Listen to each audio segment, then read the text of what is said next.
On कर दिए हैं? हाँ चलिए,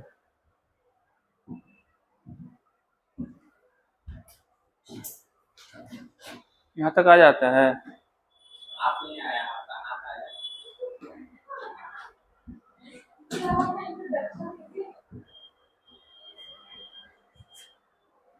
85 क्लास होने वाले हैं, इनको इंट्रोडक्शन ही चाहिए अभी तो।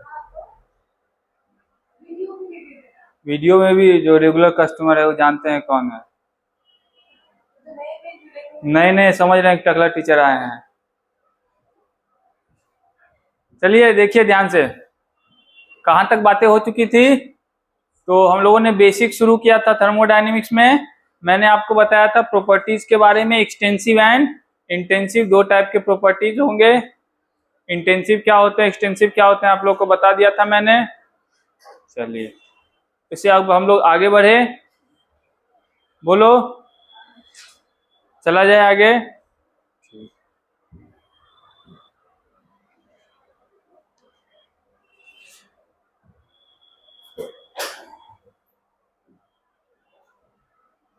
आज हम लोग शुरू करेंगे थर्मोडायनेमिकल प्रोसेस के बारे में। थर्मोडायनेमिकल वेरिएबल देख लिया था, जिसको हम लोग फंक्शन भी कह रहे थे, पैरामीटर भी कह रहे थे। तो कोई भी थर्मोडायनेमिक्स के टर्म होंगे, कोई भी सिस्टम का आपको इंट्रोडक्शन देना होगा, हम लोग थर्मोडायनेमिक फंक्शन जो आपको बताए थे, pressure, volume, temperature, energy, internal energy, enthalpy, इन्हीं सब के टर्म में देंगे। ठीक, अब हम लोग कुछ प्रोसेस को देख लेते हैं। थर्मोडायनेमिकल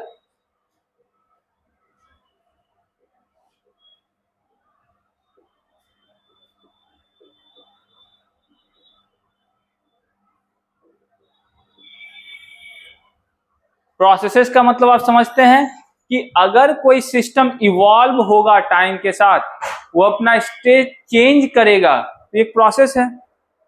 नहीं, प्रोसेस ही होगा ना। तो इस प्रोसेस जो है एक ही टाइप के तो जरूरी नहीं कि हो जाएंगे, अलग अलग टाइप के भी हो सकते हैं। नहीं, बोलिए, उसी प्रोसेस का हम लोग आज स्टडी कर लेते हैं, 2 मिनट लगेंगे। ठीक, पहला नाम है, मैं जो बोल रहा हूं उसमें क्लियरिटी है कि नहीं है? चुप क्यों है? लिखा है एलियन देख लिया तुम लोगों ने। मैं जो बोल रहा उसमें क्लियरिटी है कि नहीं है? हाँ है। नहीं, क्लियरिटी दो सेंस की क्या है। एक तो जो बोल रहा हूं मेरी आवाज में क्लियरिटी है कि नहीं है, उसमें भी थोड़ा हो सकता है। और जो मेरे शब्द है, जो थॉट्स है, जो विचार है, जो पढ़ाए जा रहे हैं, उसमें क्लियरिटी आपको मिल रहा है कि नहीं मिल रहा है, ये भी है। दोनों में क्लियरिटी है कि नहीं है? हाँ, आवाज में थोड़ा सा इधर गड़बड़ाएगा। ठीक ठीक, रिवर्स चलो, रिवर्स। आइसोथर्मल प्रोसेस, आ रहा हूं मैं क्या? यही दिक्कत होता है, मैं आधा समय तो आता ही नहीं हूँ, इधर आ जाते हैं। आइसोथर्मल, हंसने वाली कौन सी बात है, करना पड़ता है ये सब। ये उधर उधर से उल्टा पड़ जाता है, इधर से सीधा रहता है। नहीं यार, आवाज जा रही है ना मेरी?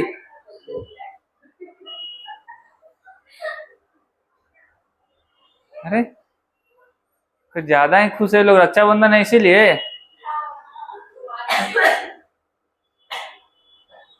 देखो, आइसोथर्मल प्रोसेस, आइसो का जो यहाँ सेंस है वो है डज नॉट चेंज। आइसो मतलब इक्वल, इक्विवेलेंट, एंड थर्मल का मतलब है टेम्परेचर। अगर किसी प्रोसेस में टेम्परेचर आपका चेंज नहीं करता है, समझ रहे बातों को, अगर किसी प्रोसेस में टेम्परेचर चेंज नहीं करता है, that process is termed as isothermal process. कोई दिक्कत? Temperature remains constant.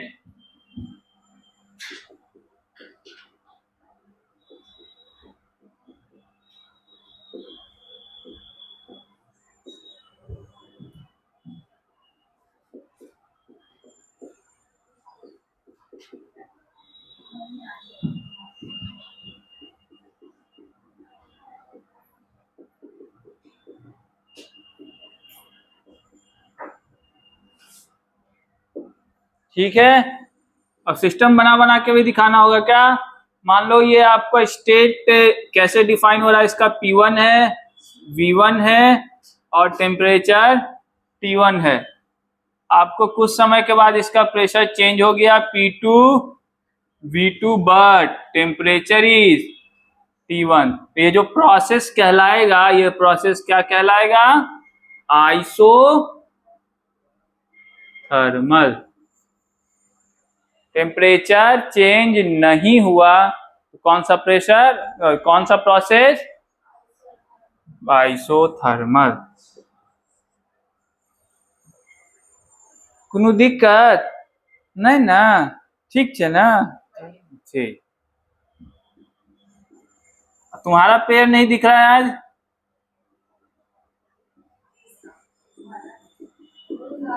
अहीं के घरे गेले यार। ओ कब घरे पर रहे 10 दिन। अगला है एडियाबेटिक।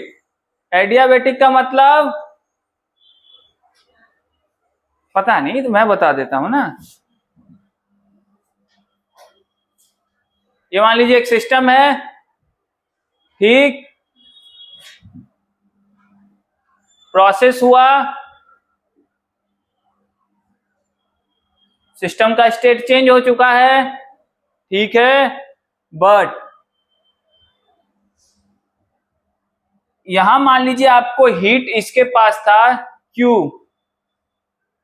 इस प्रोसेस में अगर हीट का कोई एक्सचेंज ना हुआ हो, चेंज इन हीट आपको 0 रहा हो, तो हम लोग क्या कहेंगे, कैसा प्रोसेस है ये, एडियाबैटिक प्रोसेस। ठीक है। चेंज इन हीट क्या, हीट ट्रांसफर नहीं होना चाहिए। अगर हीट मान लीजिए आपको ये सिस्टम था, इसका कुछ ना कुछ P1 V1 एंड T1 रहा होगा, ठीक है, और ये बदल के आपको P2 V2 and T2 state change हो गया, इसमें कोई दिक्कत नहीं है। बट आपने एक ऐसा वॉल बना रखा है कि सिस्टम एंड सराउंडिंग के बीच कोई जो हीट का एक्सचेंज है नहीं हुआ है, ठीक है। और हीट का मीनिंग समझते कि नहीं, क्या हीट क्या है, तो थोड़ा हीट पे चर्चा कर लेते हैं पहले, और तो मैं करने ही वाला था, करूंगा इसके बाद, जस्ट हीट पे ही चर्चा करूंगा। तो हीट का मतलब ये होता है कि transit, energy in transit is heat. तो अगर यहां से मैं कहता हूं कि हीट का फ्लो सिस्टम एंड सराउंडिंग में नहीं हुआ है, तो जो यहां पे था वो क्या होगा, वहीं पे होगा। तो डेल्टा क्यू, क्यू से हम लोग किसको डिनोट कर रहे हैं यहाँ पे, हीट को। हीट को इस चैप्टर में किसे डिनोट करूंगा, चार्ज मत समझ लेना, क्यू मतलब बस हर चैप्टर में बदलते रहता है, रट्टा मत मार लेना, क्यू मतलब हीटे होता है। फिजिक्स में क्यू मतलब चार्ज लगा लेते हैं, यहाँ पे भी आगे आएगा क्यू में मतलब मैं कुछ और लगा लूंगा, आगे इक्विलिब्रियम पढ़ाऊंगा वहां कुछ और हो जाएगा, ठीक है। बस इस चैप्टर में डेल्टा क्यू का क्या मतलब है, चेंज इन हीट, और चेंज इन हीट क्या होते हैं, 0, ठीक है। किसमें, एडियाबैटिक। तो एडियाबैटिक प्रोसेस में हीट का एक्सचेंज नहीं होगा, ठीक है।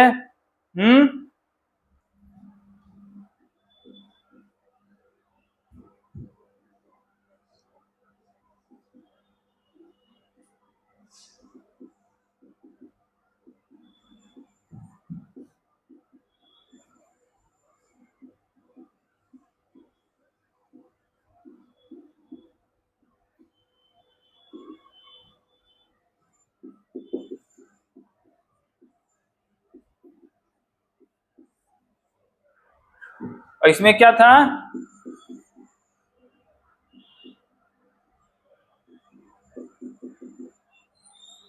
ठीक है ना, कोई दिक्कत, बोलो। 2 प्रोसेस हो गए, आप लोग लिखते भी जा रहे हैं ना।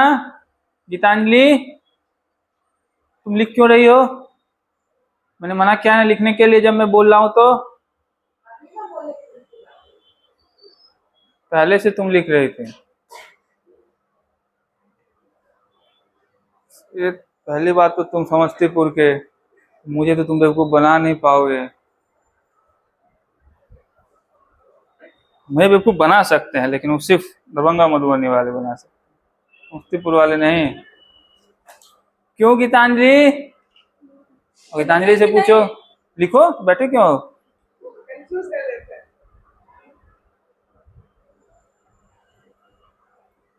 तुम लोगों को घर नहीं जाना? देखो सारे भटूरे घर गए, लग रहा है राखी यही बांधेंगे। आएगा क्लास तो पूछना लगता है राखी यही बांधेंगे। खरीदना इन्हीं को, ये कुछ नहीं करेंगे। घर जाएंगे, अभी सब भाग गए होंगे घर से, कोई घर पे नहीं होगा, कोई काम वाम नहीं, नहीं घरों पे कुछ कर नहीं रहा होगा, भाग गया होगा घर से। हाँ, अब जो कर रहा होगा, अब हम थोड़े जानते क्या करने गए, लेकिन घर पे नहीं होगा कोई। गया है लेकिन सब रक्षाबंधन के नाम पे। तुम लोग को नहीं जाना है? ले, कैसे कैसे बहन हो यार यहाँ पे। तो भाई नहीं है? इतनी बड़ी गलती कर दी तुमने? तुमसे छोटा है फिर भी गलती किया? कोटा गया, और कौन सी गलती किया? हाँ, बहुत अच्छा जगह।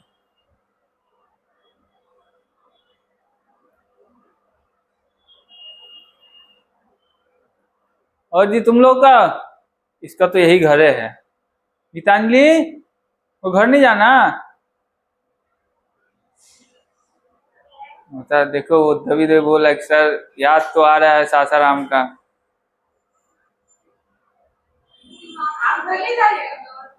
हाँ, नहीं है वहां पे भी कोई? तो मेरी भी बहन सब बाहर ही है, एक यहाँ बगल में है जो यही है। कितना? वो लेगी ही नहीं ना, वो वापस दे देगी। बोले तुम गरीब आदमी हो, कहाँ से दोगे? अरे उसका पैसा तुमको दे देंगे, बाद बाद में लेगी।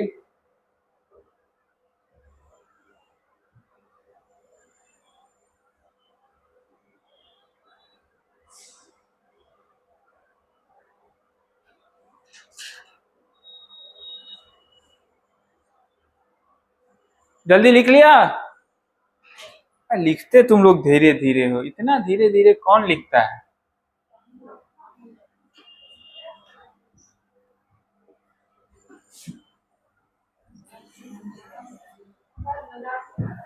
हाँ, मजा कैसे आएगा?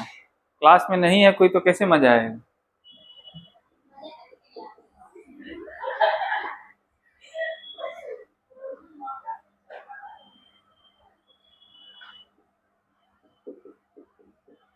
तब उससे क्या नाम है उसका, संजना से पूछो। वो जीवन में मजा नहीं लेने आती है, यहाँ पे सिर्फ पढ़ने आती है, इसीलिए टॉप करती है। इस बार भी तुम ही थी? नहीं, ये है बॉयज लोग में। मैथ सब एक ही है, मतलब ओवरऑल तो तुम्हारा गिर ही रहा है परसेंटेज।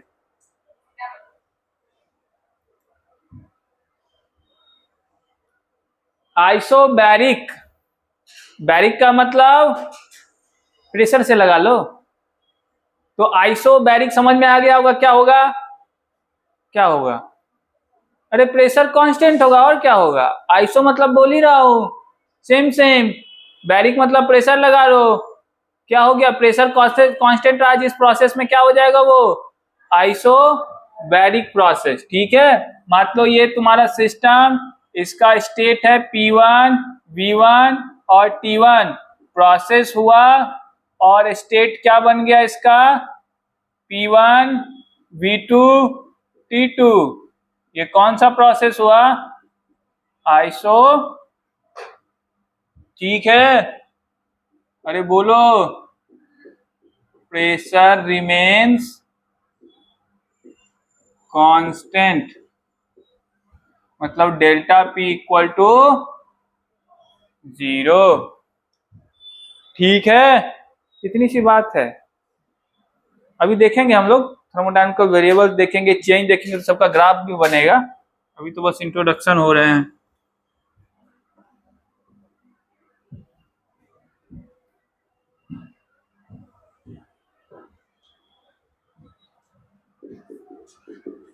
एक बच गया आइसो कोरिक। अब आइसोकोरिक में क्या होगा, वॉल्यूम आपको रहेगा कांस्टेंट। क्या रहेगा,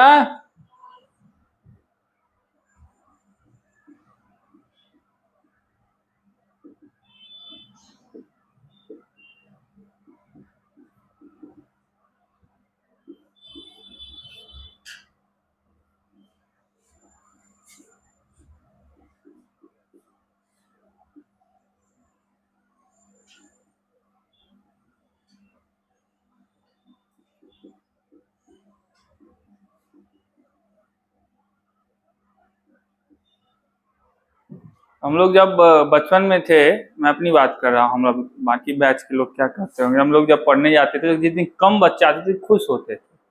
बोलो क्यों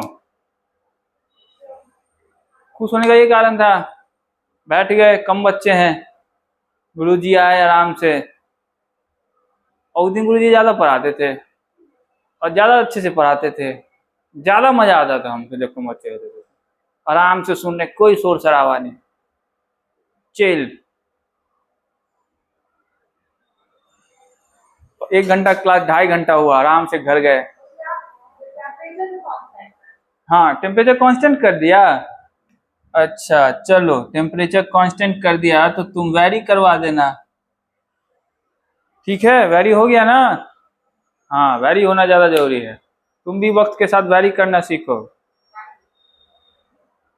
और तुम लोग को यकीन नहीं होगा, इसलिए हम लोग संडे को बोलते थे सर पढ़ाइए। संडे को क्लास खुलवा के पढ़ाते जबरदस्ती। अच्छा, तुम लोग कह रहे हैं कि तो तुम लोगों को संडे को नहीं पढ़ाना है, तुम लोग तो पागले हो जाओगे।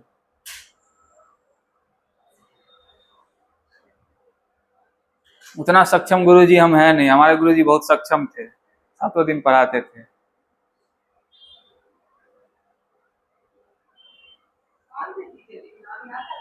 हाँ क्या? टीचर का नाम याद? तुम पहचानोगे, वो गांव के गुरुजी थे, गांव के आदमी हैं। नहीं, वो गुरुजी नहीं मारते, उन्होंने आज तक नहीं, बहुत शांत थे, अंग्रेजी पढ़ाते थे।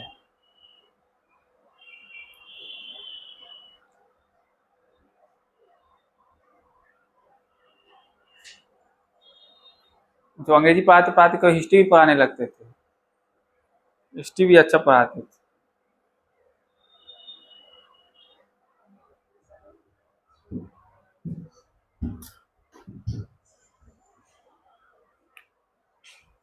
ये समझ गए ना बातों को?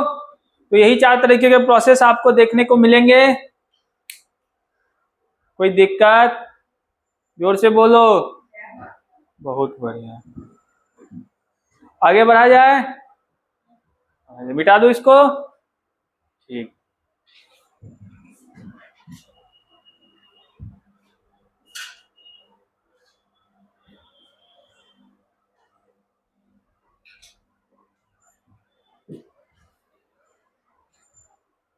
अभी जो टर्म लिखने जा रहे हो इसको थोड़ा ध्यान से समझना। कैसे समझोगे? ध्यान से। मैं हर बार यही बात बोलता हूँ क्या? अलग अलग बातें बोलनी होगी।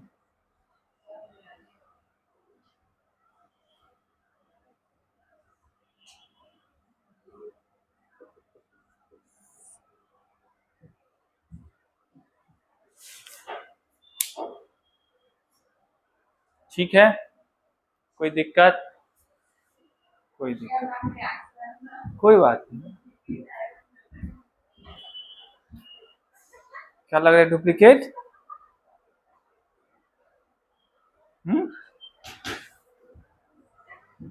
इंटरनल एनर्जी, कभी भी सिस्टम का स्टेट चेंज होगा, कोई पैरामीटर कांस्टेंट रहे, चेंज होता हुआ ना दिखे, जो भी हो, एक टर्म आपको वहां पे बहुत ही बेसिक टर्म है जिसका नाम है इंटरनल एनर्जी। मान लीजिए आप एक सिस्टम बना देते हैं, आप उसमें एनर्जी सप्लाई करते हैं। अब वो एनर्जी वेरिएबल टाइप के हो सकते हैं ना? वो केमिकल एनर्जी हो सकते हैं, वो इलेक्ट्रिकल एनर्जी हो सकते हैं, वो काइनेटिक एनर्जी हो सकते हैं। कोई दिक्कत? वो थर्मल एनर्जी हो सकते हैं। हो सकते हैं ना। तो आप सिस्टम में एनर्जी का वेरिएशन बहुत सारे टाइप से करवा सकते हैं। इसका एक मैंने आपको एग्जाम्पल भी बताया था, ये शायद आप लोगों ने उस समय ध्यान नहीं दिया होगा। ये एग्जाम्पल अभी बताऊंगा कि ये एक सिस्टम है और यहाँ पे एक पैडल लगा दिया। याद आ गया? अरे याद आया? अब कोई इसको रिशु इसको 1 किलो जूल एनर्जी दे रहा था, आज नहीं आया है, बट ये एग्जाम्पल ले लिए हैं तो कोई दिक्कत नहीं है। ठीक है, आज चंगू इसको 1 किलो जूल एग्जाम ये दे देंगे एनर्जी। ठीक है चंगू, सॉरी इसका नाम तो मंगू था ना। ठीक है, दोनों में 1 किलो जूल एनर्जी दिया जा रहा है। और मैंने आपको बताया था कि जब आप 1 किलो जूल एनर्जी दीजिएगा और दोनों का इनिशियल टेम्परेचर सेम था, तो डेल्टा टी जो होगा वो मान लीजिए x है, तो इसमें भी डेल्टा टी किसके बराबर होगा? ऐसा क्यों हुआ? दोनों एनर्जी का फॉर्म तो अलग अलग था ना, लेकिन टेम्परेचर जो आपको दिखा था वो चेंज होता हुआ वो सेम दिखा था। इसके मायने समझे कि एक बेसिक चीज है जो दोनों में समान है, भले एनर्जी का फॉर्म अलग अलग हो, आपने एनर्जी बाहर से अलग अलग रूप में दिया हो, लेकिन अंदर जो एनर्जी का फॉर्म है जिसपे टेम्परेचर डिपेंड कर रहा है वो चीज एक ही है। एंड दैट एक चीज इज, तो ये सिस्टम जितने टाइप के एनर्जी को पॉजेस करता है, पॉजेस मतलब इसके पास जितने टाइप ऑफ एनर्जी है उसका sum, that is the internal energy of the system. ठीक है, अब एक सिस्टम में जरूरी तो नहीं कि सिर्फ मैकेनिकल एनर्जी हो, उसमें मैकेनिकल भी हो सकता है, इलेक्ट्रिकल भी हो सकता है, केमिकल भी हो सकता है, थर्मल भी हो सकता है, कुछ हो सकता है ना। अब सारे एनर्जी को ऐड कर दीजिए, उस सिस्टम का क्या बन जाएगा? Internal energy. तो इंटरनल एनर्जी समझ गए, जो एक बहुत ही बेसिक फॉर्म है जिसको उसके टाइप से कोई लेना देना नहीं है, वो sum of all the type of energy of the system, that is the internal energy. ठीक है, कोई दिक्कत? तो ये एक फंडामेंटल फॉर्म हुआ कि नहीं हुआ? ये एक बहुत ही बेसिक वो पैरामीटर हुआ, फंक्शन हुआ कि नहीं हुआ? और आप देखिएगा सिस्टम को इंटरनल एनर्जी के टर्म में बहुत बार यूज किया जाता है, बहुत बेसिक फंडामेंटल। क्यों? क्योंकि आपने सारे एनर्जी को जोड़ दिया। अब सारे एनर्जी को जोड़ के आपने एक फॉर्म बना दिया, that is internal energy of the system. वो एक बहुत ही फंडामेंटल पैरामीटर हो गया। अब आप सिस्टम डिस्क्राइब करेंगे तो on the basis of internal energy, और जिस तरीके से प्रेशर, वॉल्यूम, टेम्परेचर एक फंडामेंटल यूनिट हो जाता है, उसी तरह इंटरनल एनर्जी भी आप एक फंडामेंटल यूनिट की तरह ट्रीट होगा। समझ गए बातों को? मेरी भावनाएं समझ रहे हैं कि नहीं समझ रहे हैं?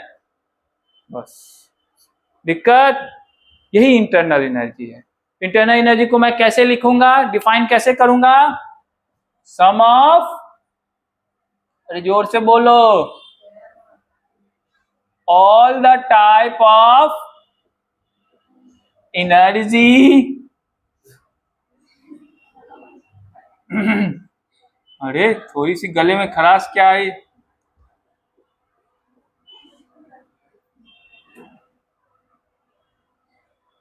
by the system